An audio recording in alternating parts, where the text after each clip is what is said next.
अब भारत का विपक्ष नेता भी सुरक्षित नहीं रहा। आवाज उठाने पर सत्ता पक्ष ने एफआईआर कर दी है। बीजेपी ने इनको भी कानून के जाल में फंसाने की तैयारी कर ली है।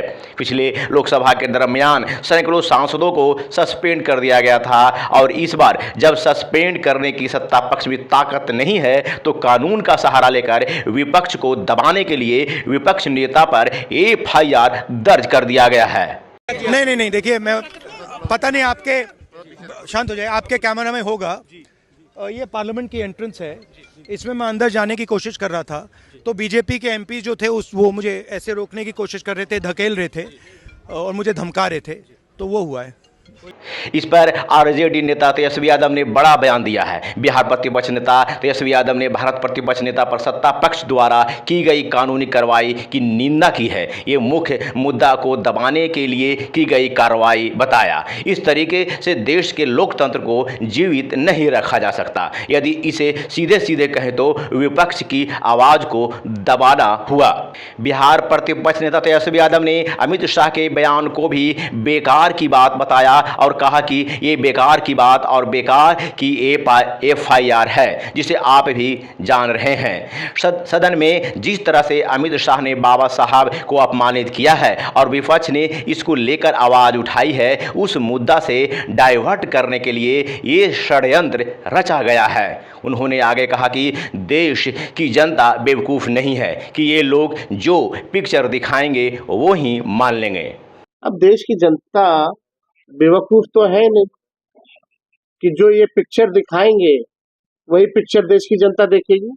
सपा सुप्रीमो अखिलेश यादव ने भी राहुल गांधी पर हुई एफआईआर को लेकर और बीजेपी की नीतियों को लेकर बड़ा खुलासा किया है, जो भारत के लोगों को और अन्य सभी गैर बीजेपी नेताओं को समझने की जरूरत है। उन्होंने साफ शब्दों में मीडिया के सामने कहा कि एक बात हमें और आप सभी को समझना चाहिए। मैं पिछले कई वर्षों से और खासकर उत्तर प्रदेश में देख रहा हूं, भारतीय जनता पार्टी का एक बहुत सोचा समझा मॉडल है कि वे पहले असंवैधानिक काम करते हैं, गैर कानूनी काम करते हैं और अगर आप उस पर आवाज उठाने के लिए आगे आते हैं तो शासन प्रशासन से आपके खिलाफ कार्रवाई करते हैं। अखिलेश यादव ये बात उस समय कहा जब बाबा साहब की अस्मिता को बचाने के लिए अपने सांसदों के साथ आंदोलन कर रहे थे।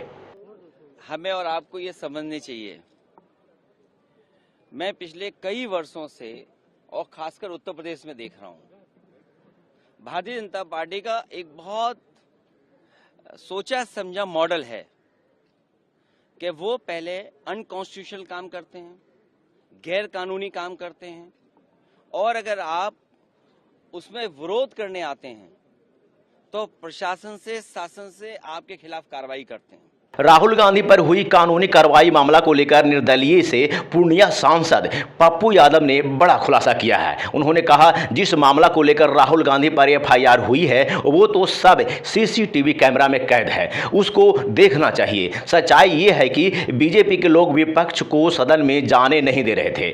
सत्ता पक्ष बीजेपी के लोग सदन के दरवाजा को बंद कर दिया था, घेरे रखे हुए था और विपक्ष को भला बुरा सुना रहा था, अपमानित शब्द बोल रहे थे, राहुल गांधी को गुंडा कहा जा रहा था। इतना ही नहीं, बीजेपी के लोग ने सांसद प्रियंका गांधी के साथ धक्का मुक्की करने लगे, जिसे बचाने के लिए राहुल गांधी आगे बढ़े हैं। तब भी राहुल गांधी दूसरे दरवाजे से जाने की बात हम लोगों को कर रहे थे। कि छोड़ दो, बीच से इन लोगों को हंगामा करने दो, बगल से निकल जाओ। वो तो प्रियंका गांधी जी से बहस करने लगे और धक्का मुक्की करने लगे, तब जाकर के वहां पर वो भी बीजेपी के जैन सांसद इस तरह का व्यवहार कर रहे थे। बीजेपी के सांसद, आज तक मैं 7 बार संसदीय जीवन में हूँ, यूनिवर्सिटी अध्यक्ष, आज तक मैंने इस तरह के माहौल लाइफ में मैंने नहीं देखा कि सत्ता पक्ष मारने पर उतारू हो जाए और गाली गलौज लगातार कर रहा होता। अमित शाह ने संविधान निर्माता बाबा साहब पर असंवैधानिक बात की है, वो भी सदन में। यदि कायदे से इस मामला पर सुनवाई हो तो सीधे सीधे अमित शाह दोषी हैं, गुनहगार हैं, देशद्रोही हैं और संविधान द्रोही भी हैं।